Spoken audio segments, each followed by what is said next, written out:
Right, welcome back to the King of Hearts podcast, hosted by me, Chiara King. This week's episode, well, I'm sat here with my best friend who I've been trying to drag onto the podcast. It's OGEE. Hello. Welcome. OGEE is, well, we met, fun story, but OGEE is an amazing singer in France. She's also content creator like me, and we bonded at a Charlotte Tilbury event in London in May, I think it was May. Yeah, and then we've literally been inseparable since. Yes. We're all the time together, and we're in New York right now. And we are in New York. Like this is happening in New York. We are literally doing this in New York. Like, honestly, I feel like I manifested this. Yes. Like, what the hell? With my best friend in New York, shooting my podcast, talking about boys. Yes. Like, basically our life, everyday life. Yeah, it's just now we're just recording it for the world to listen to. Exactly. But today's episode, I wanted to talk with OGEE because both of us have shared very similar relationship problems. This year, me and OGEE were in relationships, and unfortunately both of us broke up this year. So hashtag single life. Yeah, and we love it now. We love it. We love it. We love being single in New York. Yes, especially New York. And especially during Halloween. Yes. Halloween has been wild, let me tell Amazing. you. We have just been we partied the whole weekend, and we're now feeling slightly worse for wear, hence the Cheers. trying to keep us. So cheers to that. Cheers. Thanks for coming on. I love you. Love you too. Love you more. That's not possible. C'est pas possible.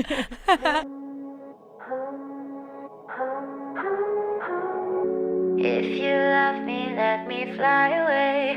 Maybe I'll come back to you. Maybe I won't. Obviously, this year has been a year of reflection for me and both you. of us, definitely. And I feel like this year I have learned so many lessons, which I now will take into my dating life. The dating app Hinge, for example, has been a really good way for me to be more playful with dating, I'd say. I feel like right now, if I were to put on my Hinge dating profile, I'd say I'm open to all, long-term, short-term. I want to enjoy meeting new people. What would you put on your Hinge profile? Like, what are you looking for this year after having reflected from your last relationship? I think this year I want to be open to life. Open to all. Open to all, open to everything. Open to like meeting a guy on a date and becoming friends because we're not Compatible. because I said I wanted kids and he said he didn't want to have kids. Yeah. So let's be friends. Yeah. But actually, I think that's also a really good point, is like putting on your dating profile, not being scared to be clear about what you want as well. Like, okay, I can be open to all, but a non-negotiable for me, which you can put as a prompt on Hinge, is like, I think there's one thing that I put on my Hinge profile. What did I put? Show us. I put, I'd fall for you if, that's like one of the prompts. You're intelligent, accomplished, loyal, and know how to make me laugh till I cry. I've just updated that now. You can get so specific on what you want, and you can get so specific with who you are as a person as well. Yeah. Like, this is who I am.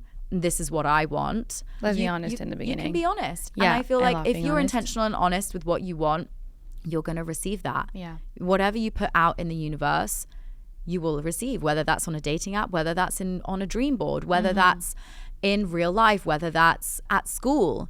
The more intentional you are with what you want, the more you're going to attract that. That's so true. So if you don't have Hinge and you are looking to date, maybe you should update your profile. If it's not working out for you right now, maybe if you change it up a little bit, try something different, be more specific with what you actually want in your dating life, maybe you will attract just that. And I'm very into manifesting. So you got to put it out there. Yeah. If you don't ask, you don't get. Exactly. So that's on that. Yeah, we're going to be talking about lessons learnt from the wrong relationship. And I feel like, you know, we all go through relationships. We're all dating at the moment. If you listen to this podcast, it's probably because you are actively dating or you're going through a breakup or healing or navigating the complicated dating world that we live in. I feel like New York and London and Paris and all the major cities are probably the most notoriously bad at dating. So we're going to unpack that today and what we've learned basically from being in a relationship with the wrong person. I personally want to start with a controversial quote of the week as well, which we did speak about before recording this, which has actually nothing to do with breakups. But controversial quote of the week is, you should speak about children on the first date. Exactly. What do you think about that? It sounds crazy when you say it like that. Yeah. But You've only just met someone. Because usually when I would go on dates before, I would be like, let's be chill. Yeah, let's we want to be the chill girl. We don't want to talk about babies I don't and marriage. care. Exactly. I would like the I don't give a fuck war. I could have won it like a long time ago. Like I'm so good at this. Won it. You're so good at not giving a fuck. Yes, but deeply, we do give. We are lover girls at heart. Yes, exactly. I am definitely a lover girl at heart. Yeah. With a hard exterior, but it's actually just soft and mushy in there. Exactly. I just want to be loved. The thing is, exactly, we want to be loved. And I think that it's important when you go on a date to be very clear about your intentions. That would have saved me so much time. Because usually you spend like 3, 4, 5, 6 dates with the same guy. Or even 3, 4, 5, 6 months in a situationship. Yeah, situationships are the worst. And this is I've never been in one. If on the first date, we would be like very clear with intentions, future dreams, it would have been so much easier. Like, hello, I want to get married, I want to have kids, and I want to live in the countryside. Yeah. And the guy can say, okay, I just want to have sex and meet a lot of girls and just fuck up your life. Oh, okay. So we are not on the same page here. Exactly. So goodbye, thank you, next one. Yeah. And I think it's okay to say like, I want to get married, I want to have kids, I want to do this. I think because we like are raised in a society where we are supposed to be cool, calm and collected, especially as women. Like we don't want to seem crazy. We don't want to seem psycho. I don't know how many times women have been labeled psycho and crazy. But I don't think it's psycho and crazy to go on a first date and know what you want. Exactly. I think like, it's cool. I think it's hot. Yeah, it's hot. I think it's like, yeah, I want to settle down, or yeah, I actually want to have fun right now. I've just come out of a breakup and my intentions with dating is I don't want to be in a serious relationship right now. Maybe the other person does want a serious relationship. You actually end up not hurting someone. You end up being honest with your communication. You're not like jumping around like hoops of like stepping on eggshells, like what does this person want, what does this person not want. And yeah, actually I think speaking about kids on the first date, I don't think it should be a taboo topic to talk about. Why do we have to be like, oh yeah, I don't care about kids, like, you know? Yeah, no, I'm just going on a few days. I'm just seeing how I feel right now. No, this is not good. No. And like we act like that and then we go home and we're like, he hasn't texted me in 2 hours, what should I do? And then we're constantly checking our phone. Yes. It's the worst. You know me, anxious attachment. Yeah, you know me. And you, anxious attachment, checking that phone. Oh my God. I think, if we were definitely clearer, it would just make life so much easier. But unfortunately, we love to complicate things, don't we? Yes. Maybe we like it. Maybe we do enjoy the pain. This is something also, like when you get used to toxic relationships or just complicated relationships. You were in a toxic relationship. Yeah. This year. And it's a weird thing to say, but I think I enjoy it. Like I definitely enjoyed my first love was a toxic relationship. It was so toxic. And to be fair, I actually met up with him a few weeks ago, my first love, and I was here. I know. You were there with me in Paris when it happened. I know. I was living with you. Yeah. And it was actually crazy. I was like, oh my God, I was in a relationship with this person. And I feel like we idealize them in our heads when really they're just like not that special. Yeah. I mean, he was special in a moment in time, but now he's not. Like, he's now in a different relationship and I'm now in a completely different page in my life. And it's like, how did I even think that we would be... No, it just stayed in the past, and you can still respect that person. But that relationship was so toxic that he even said to me, he was like, I don't even think that was love, Chiara. And I was like, oof, that was a dagger and a half. But I was like, maybe he's right. You know, maybe it wasn't love.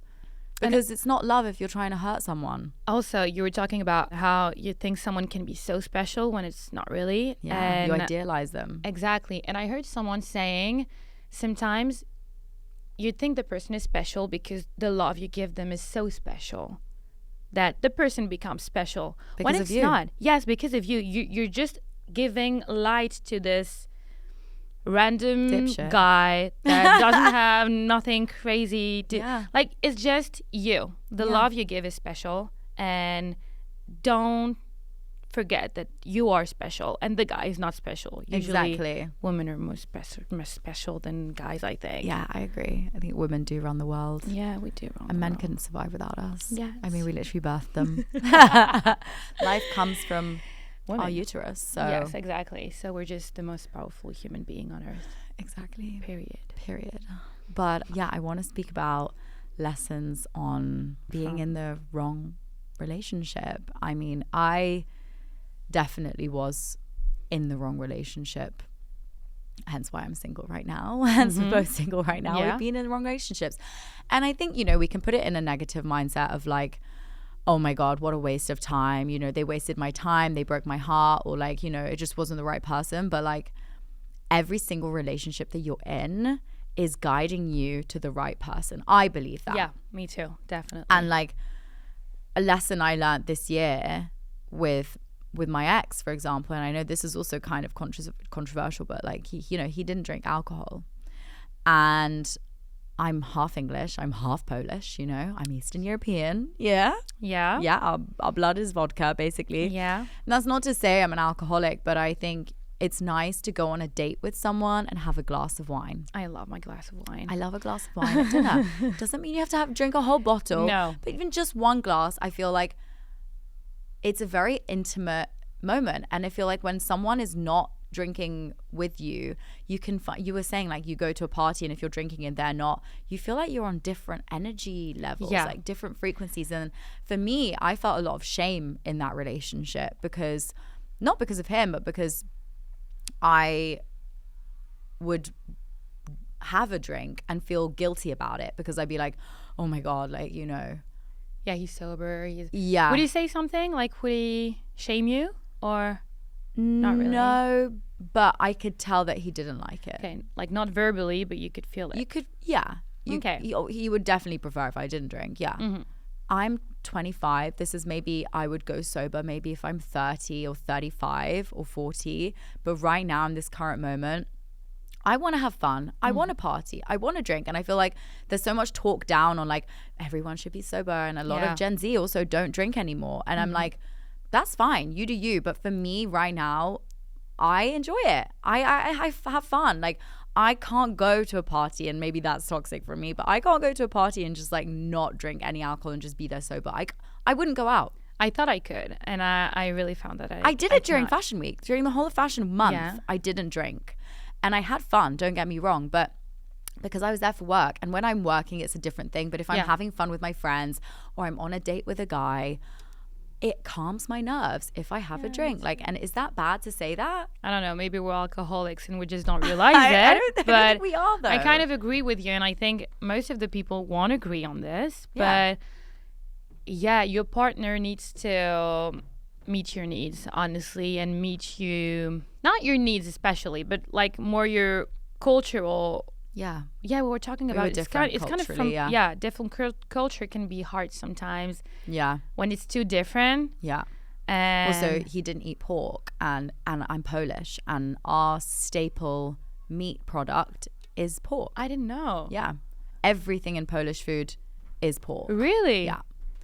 And I totally respected his culture, but it was sad when, you know, I wanted him to try like the delicacies in Warsaw and like in Poland, and my mum wanted to show him like her cooking and he couldn't eat any of it, which is fine. But it's like, I would like to date someone in the future who would be able to share those things with me, who would be able to like bond over a glass of wine or, you know, eat my mum's cooking. That makes me think of, I'm going even more controversial now, but like religion. It makes me think of religion. Like I heard a lot of people breaking up because they didn't have the same religion. Yeah. I think it's really sad. It is so sad. I have friends who, she was Muslim and the guy she was dating was Catholic, and they were so in love. They were so in love and they couldn't be together. Because of the family or because the families themselves. just wouldn't allow it because they were different religions. And That you is have so to marry sad. in a religion, but I think it can work out, but it's really difficult. Like you just have to be open-minded, I think.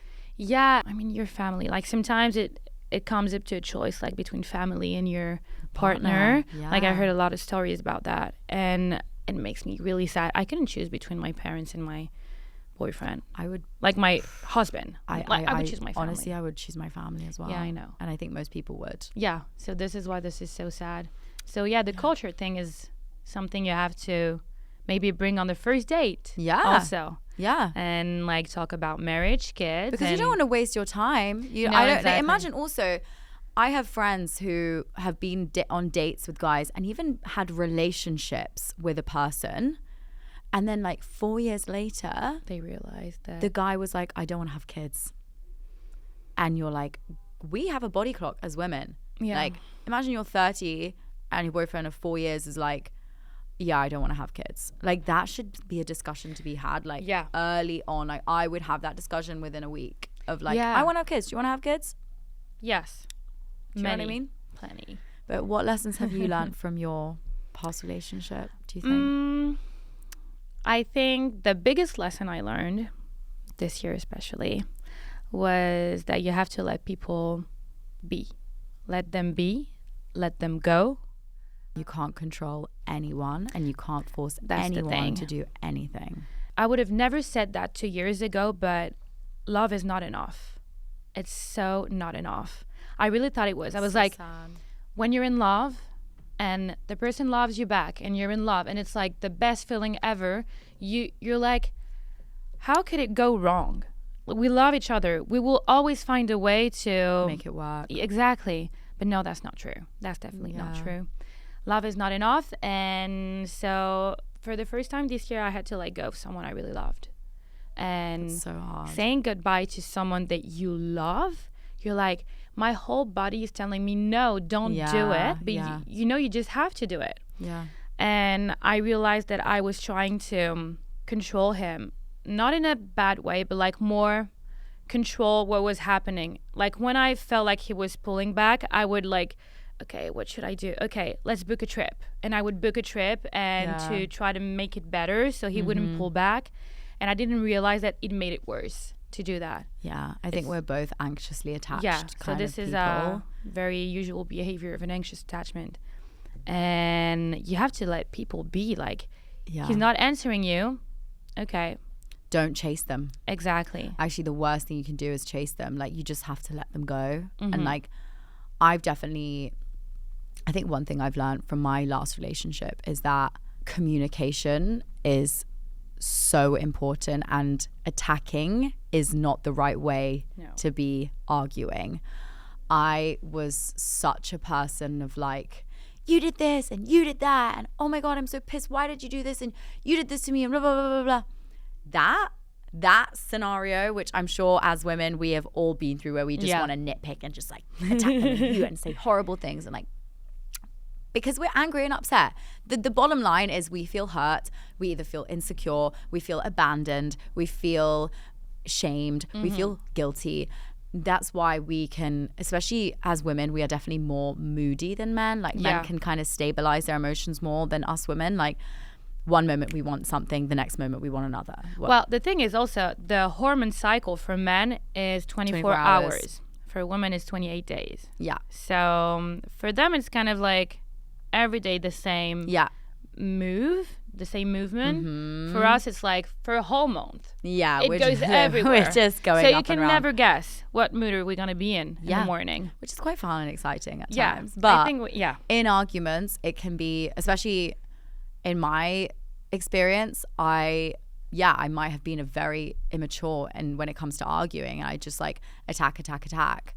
What I learned now, which is challenging because I've been so used to doing that and being calm and collected during arguments, or like with someone or dating someone or whatever, I'm now have learned to make it about me and being like, well, you know what you said earlier, like it made me feel not worthy.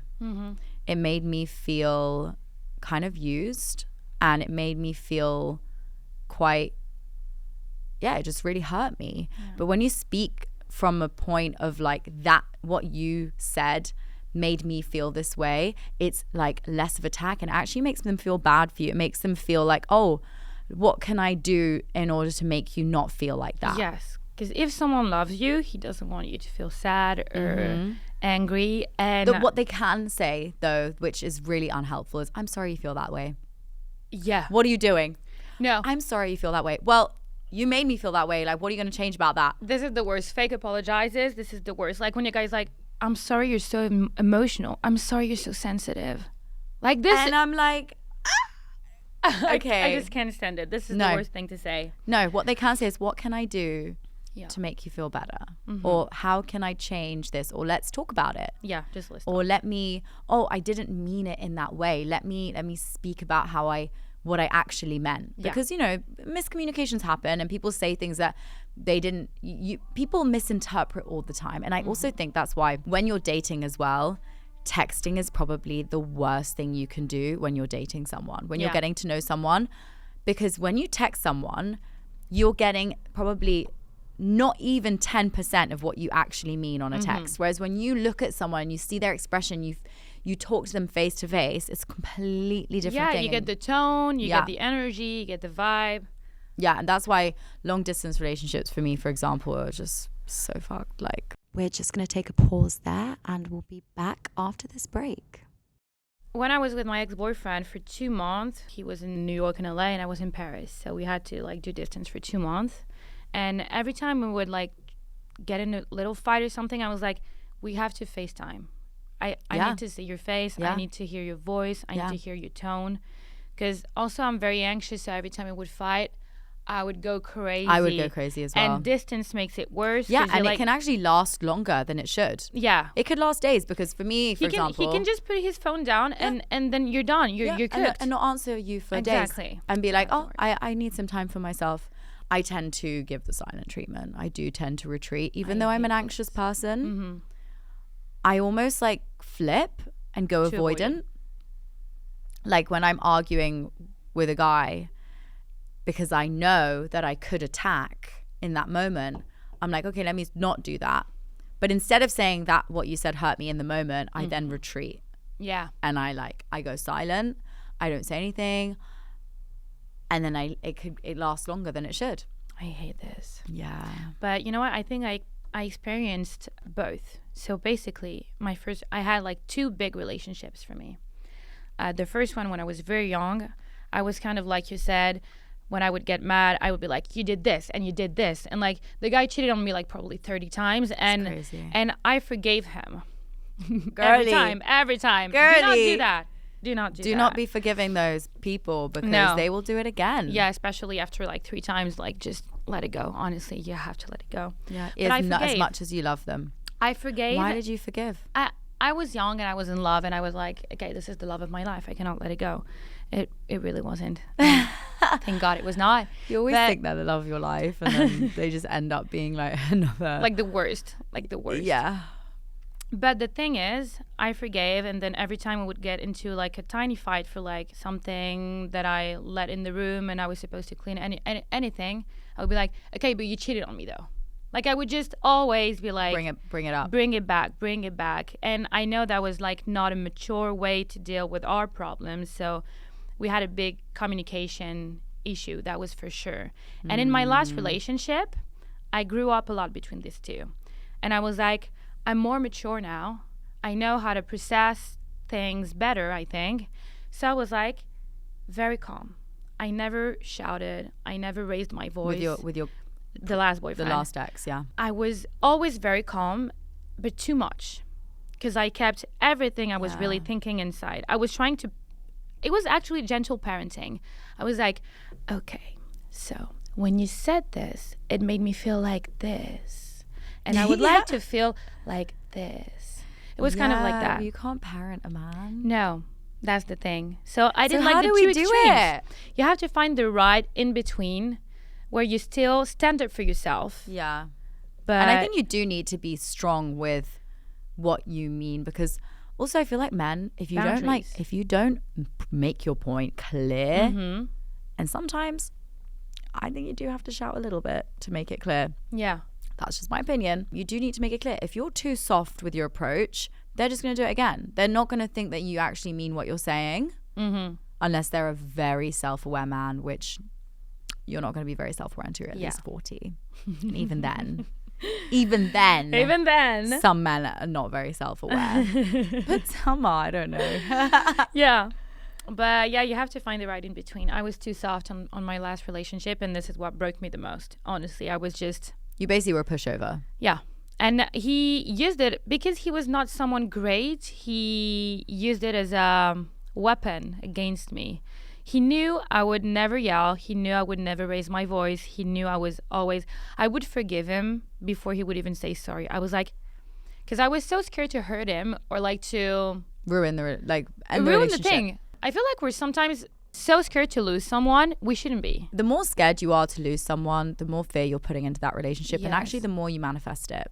Yes. And I think that's another thing that I learned is like, you have to just not project too much in the future and try to live day by day. I know us women, we love to project. Yeah. We fucking love that shit. We love it too much. We love it too much, but it's not useful. It's actually not helping anyone. If anything, it's sabotaging something that could be good. Yeah, that's true. I've definitely struggled with that. Yeah. But yeah, I've learned so much in like my last relationship as well. And it's made me realize that I actually think I want more now of a maybe less dominant man. Interesting. Yeah, more in touch with their femininity actually. Well, I thought I had that. I thought I had someone who was in touch. I think he was in touch with his femininity, but the thing about dominance and femininity, masculinity, toxic masculinity, this is like a very, I don't know, tricky subject. What do you mean by femininity? I mean, talks about how they feel, talks about their past, talks about their traumas, is not so stuck on status. Okay. Is not so stuck on what everyone thinks about them because that's ego. And someone who's just very much in their own lane, doesn't care about what anyone else thinks. Yeah. Yeah, I think that's what I've learned from the past. Okay. That's interesting. I think on my side, I feel like I want someone more masculine now. Really? Yeah. Also, I'm bisexual, so this is really like tricky for me because I couldn't say what my type is in a girl or in a guy, but I can definitely see from my last relationship that in a girl I'm more looking for a little side of masculinity. Still feminine, but like a little more macho. In the personality, in like something more masculine. And in someone guys, that takes the lead. Maybe. And in guys, I'm looking for a guy with a little touch of femininity. So I feel like I need both. Maybe this is why I'm bisexual also. Like, I think something else that you need to learn, having been friends with you for a while, you need to stop mothering your boyfriends. Yeah. Because you become wifey too easily. Too much. Yeah. It's actually too much. And I think you give too much to people that would not give you the same in return. I think that's in a lot of relationships you have, not just romantic, but romantic specifically. Yeah, also friendship. Also friendship. And I've seen that. You literally go above and beyond for your friends, and you go above and beyond for me as well. But like, I reciprocate that. Whereas some people, I think, would not reciprocate that. Yeah, and you know how to stop me. You know how to say stop. Yeah. You're doing too much. Yeah, like even it's like paying for things. You're like, oh no, I'll get it. Like, I'll pay for it. That's quite a masculine thing. Like, let me provide for you. But as a woman, you should not be providing for everyone. It's not your place to provide. Sometimes you need to step back actually more into your femininity, I think. Yeah. And I think as women in general, like if you've been in a past relationship where, for example, you've paid for everything for the guy, you've wanted to cook for him all the time, doing wifey duties when you're not even a wifey, when you've been dating for literally 2 months. Stop that, girly, okay? Yeah, it's because right. you think that they're going to want you more. Yeah. But you're trying to buy someone's love. You're trying to cook for someone to love you back, but you don't need to do anything. My therapist told me just your presence is enough. Yeah, it should be. But my therapist told me you're making yourself useful, like I'm a tool, kind of like I'm a safety net for and people. That they can't lose, like Exactly. they can't leave you because I'm making you're so myself useful. so useful. Like, I pay for everything. I cook, I clean. You can stay in my house for free. I pay for trips. Yeah. Yeah, okay. You're doing all of that for I'll your come ex. see you at 5 a.m. because you don't feel good. You were Okay, the I'll man. do that. You were the man in the relationship. I would do everything and they, beyond. But they take advantage They of all that. take that for granted. Also, because I don't think it's a bad thing to do, like, whatever it takes to make someone happy. Like, it's a good thing, but they need to own it. That's the only thing.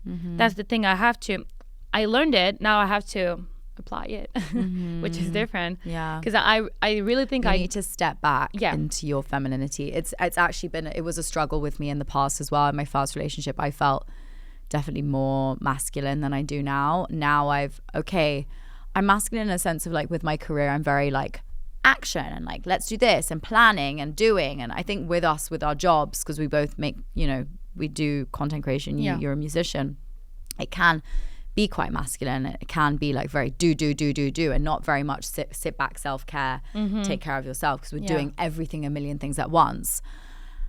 But I had to learn the hard way of, like, actually a good relationship and a healthy relationship, you need to sit back a bit more and actually receive. And it's okay to receive, and it's okay for them to buy you dinner. Don't feel guilty about it. And I told you, I feel guilty. Yeah, you feel when guilty. I'm doing 10 times more. You feel like you owe them something in return. Yeah, You don't owe them exactly. anything. You just owe them your pretty little face at dinner, your nice pretty dress, I know. and your kindness and a conversation.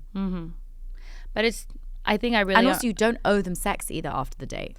And I feel like we've struggled with that a lot. Is like, I've met so many girls, and I was speaking to you about it. It's like, you'll go on a date and a guy will pay for dinner, or like you have 3 dates and the guy will pay for dinner, or 4 dates. And then the more dates that go along, the more pressure of like, okay, I owe them sex now. I owe them my body now, like, because they paid for it. No, you don't. Who said? Yeah. No, I know you're right. Who said you owe them anything? Yeah. Like, the gift is you being at that dinner with that dusty man. Like, that is the gift. I gave you a chance. Exactly. I gave you the told you- pleasure of sitting at dinner with me. It's even That's worse. the mindset you need to have, like a queen. I know. And I will start to And then do they that. feel that. They feel that energy, and they want to, like, impress you even more. Yeah, I Because you're like, know. that dinner, that was, like, nice. It wasn't the best dinner I've ever been on. And they're like, oh, how can I impress you even more? Like, how many more hoops do you want me to jump through? Yeah. I would just go on dates. I would pay for dinner. Yeah, I they know would that. let me pay, and then we would go have sex, and I'll be like, oh my God, the guy won everything. Yeah. Because even when I was paying, I was like, poor guy came to the restaurant, came on this day. Like, What? Yeah. Babe. But I always, like, honestly, my relationship with sexuality in general is so fucked. Like, I know how fucked it is, and how I think I always owe something to someone. Like, the guy I just, used like, to always think that as well. he took a 20-euro Uber to come to the restaurant. I'm paying for dinner, and I still feel like I owe him sex because he came all the way here. That's crazy. And But you're not the only person to feel like that. I And, know. like, if you're listening to this episode and you felt like that in the past, like, I think there needs to be a lot of self-worth work to do. Exactly. And, like, what book can we recommend to, like, love ourselves more? the book I told you about, Tomorrow's Sex Will Be Good Again. It's I didn't finish it yet, but it's about women desire and consent.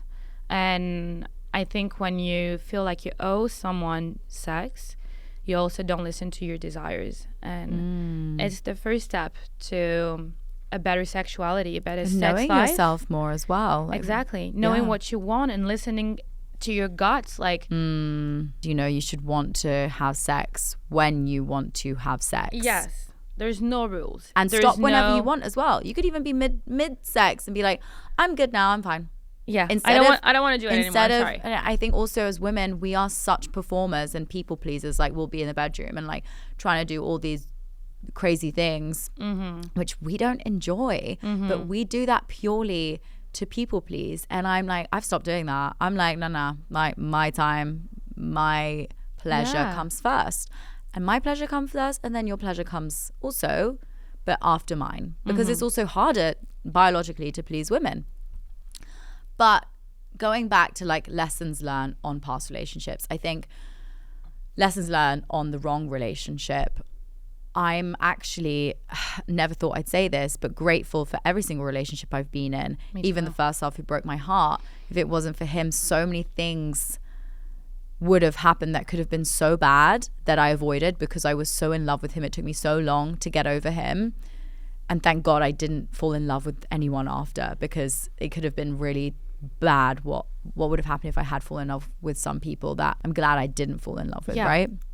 And yeah, everything happens for a reason. And if you are going through a breakup, or you have broken up with someone, or you are heartbroken, just know that that could be like the best thing that has like ever happened to you. Definitely. And also, the earlier this shit happens to you, the greater your future relationships are going to be. Like, I'd rather go through everything that I've just been through till 25 and you at 21, and then be in the best relationship, and you've learned all the lessons and you've got all the tools in your bag, and you can spot the red flags when you see them. That's another thing. Like with my last relationships, now having experienced that, I'm like, oh, red flag there, oh, red, like I'm more aware, something more that observant. you maybe wouldn't have seen before. Yeah, definitely. now I'm like, oh, and I take notes now. I'm like, sit back and watch. Yeah, you know, I told you that. We were talking about this a few days ago. I was like, instead of reacting, just sit back and watch. Just watch them. Just watch what they do.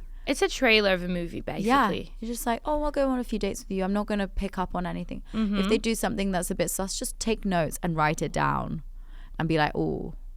Or maybe just say, I didn't like that, and then watch if they do it again. Yeah. It's really easy to do. That's all we need to do. Yeah. Like, we just need to observe. I want to end this episode on saying thank you so much for coming. I'm like, we so finally did happy. it. We finally did it. We've been talking for this for like a long I tried to get time you now. on in Paris and you were busy. At a fashion show, of course. Oh, yeah. Cheers to like looking into the future, leaving the past behind, but taking the lessons that we've learned from this year. Don't just let it back behind you without looking back. Sometimes you have to reflect on it. Exactly. Learn from it, because that's why those relationships were there. I had a friend who was like, I'm never getting in a relationship until it's the right one. And I was like, but you have to kiss a few frogs. Yeah, exactly. You have to try it out a bit. To kiss a few producers, artists, and tattoo artists. Oh, and yeah. a lot of those. Gay men also. Again, all gay men. I'm going to keep my heart open. Yeah. Let's keep our heart open. Let's keep it open. And I hope you keep your heart open. Yes. And it's important. And we'll all have an amazing dating life, and all find love, and all have love within ourselves. Anyway, thank you so much. If you liked this episode, give it a follow, subscribe to the YouTube channel. Also follow OGEE. She's my best friend. You need to follow her, because then you're going to see more of me, because I'm always there. It's OGEE_off, OFF. So exactly. OGEE_OFF. She's also a musician. Follow her on Spotify. Is it same? OGEE off. Yes, same. Same on Spotify. She is insane. I wish you could just sing for us right now. Ooh. Ooh. Ooh. Ooh. I'm working late, 'cause I'm a singer. There we go. I love you so much, and I'll see you on next week's episode. Bye-bye. Maybe I won't.